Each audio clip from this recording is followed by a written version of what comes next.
who's the best Mexican-born fighter on this list. I made it a list, not like of all time, just because the Too Salvador many. Sanchez, there's too many, and a lot of people put Salvador Sanchez there only with his unfortunate I think death at I think 23. Salvador.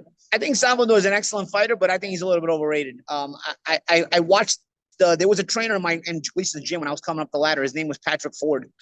Just a regular quiet guy. Like I honestly, most of the trainers in the gym are always ex-fighters, but you don't really think about it when you're a teenager, like what this guy might have been, or especially in my years where there was no YouTube. You just Mhm. don't know what. And then somebody told me to watch Patrick's fight against Salvador Sanchez.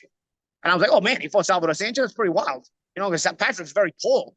I was like, who knows? I didn't even know he had been a featherweight. I was like, whoa. So I watched this fight. Dude, he beat Salvador Sanchez. I was like, we can each other. They robbed him. Patrick Ford got robbed against Salvador Sanchez. Anybody out there watch Patrick Ford and Salvador Sanchez? And that's not to say that Salvador isn't an excellent fighter nonetheless, but I think that Salvador was didn't get to show us all his greatness and didn't get to. And we talked about Canelo constantly improving through coming up the years coming up. I don't think we got to see Salvador Sanchez constantly improve because he died at 23 years old. So there's a lot of upside, but I think that Salvador Sanchez gets the whole number one Mexican fighter of all time thing because of the legendary status that his death brought as well. I don't know that you can say for sure. I think So he'd have been a handful for Chavez though. it was an over Stylistically, it was an stylistically, I think Salvador overwhelming would have been a handful for Chavez to deal with. it was an overwhelming win for Chavez on the poll with 59%. Canelo second with 28. Juan Manuel Marquez 10, and then Eric Morales at 4%. And there's so many there that I Well, miss. yeah, I mean, there's also many fighters that in the non-YouTube generation, like this is Yeah. if you notice those names are all like on the internet generation, except Chavez. So Chavez just automatically transcends everything. But I think and those are excellent fighters, And these honestly. are Mexican Yeah, born. So this doesn't include De La Hoya, all the other yeah. guys.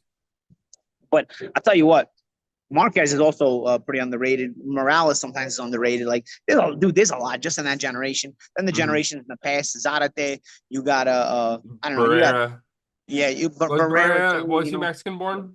Barrera's Mexican born. Yeah, Okay. Barrera doesn't even speak English. Yeah, okay. I posted the interview. Okay, well, let's move on to. Oh boy, I wanted to ask you one more question about Sanchez. People are saying he was the most complete fighter under the age of 25 that they've ever seen. His beautiful style was hypnotic. They never got tired of watching him. Was there anything in his style that really popped out to you? Because I'm curious about He this had a guy. he had a good rhythm. He had a good rhythm, a deceptive rhythm, and then he was active. He threw a lot of punches off of that deceptive rhythm. So, people I think love him because he was also fun to watch. He was very offensive. He was very attack minded, but he was responsible defensively. But again, I can't.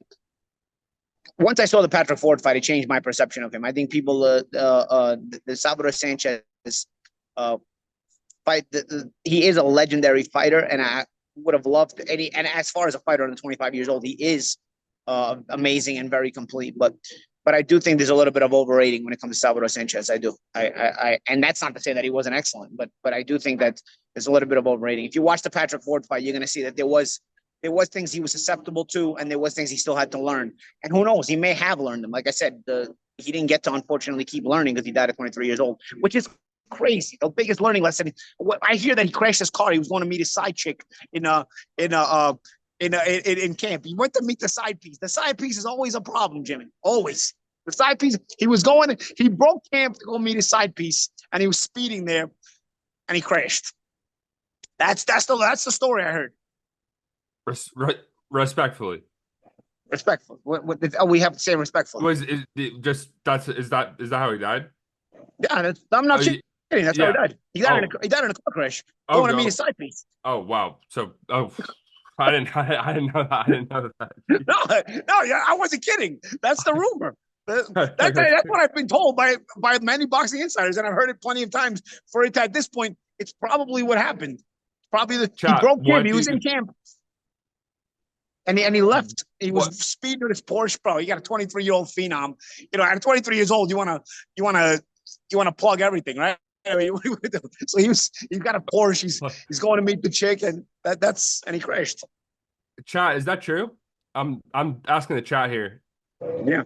Yeah, chat, Let's see what they say. chat, Yeah. confirm for us. I mean, I've been hearing that story for decades since I started boxing. So Wow, the side piece saga continues in boxing, and turns out you weren't the only one.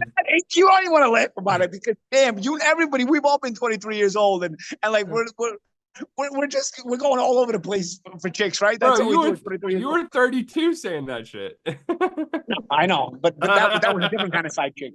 But I'm saying at 23 years old, listen, at 23 years old, you get in your car. If a girl's available that you haven't plugged yet, you get in your car and you're going, even if you got to drive across the bridge to Jersey or whatnot. Like at 23 years old, at 32 years old, I'm not doing that, bro. Like I got to know it's there. I got to know what's waiting for me. At 32 years old, so 23. I'm talking about the 23-year-old version of dealing with side pieces. With you kind of feel Salvador's pain because he was on his way, and then he passed away, unfortunately. Yeah, with all due respect, RIP Salvador Sanchez. Agreed Absolutely. that we never got to see his full potential, and this conversation is in respect to him, but the side piece part, that's unfortunate. It aligns. It aligns. It aligns. Speaking of side pieces and look, you wearing the hat too. I mean, bro, how 6 degrees of separation come together? Look at that. You're even wearing the hat, dude. I am wearing the hat. I gotta rep the hat for the show. I can't throw on. It all came together. How do we get Salvador Sanchez, side piece, greatest Mexican-born fighters of all time, all in the same conversation? Only we can do that. I don't want his estate coming after us, Paulie. No. I'm just saying that's the rumor that I've heard.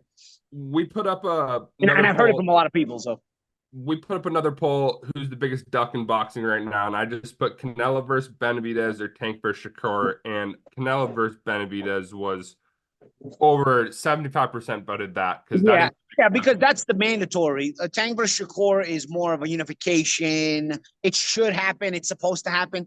It's slowly brewing into that kind of duck as well. If Tank keeps doing this, but I think that I'd like to have faith in the fact that Tank and Shakur will eventually get it on, at the proper time and not at the time of like a Mayweather Pacquiao type of situation where nobody really wanted to even try to win that fight.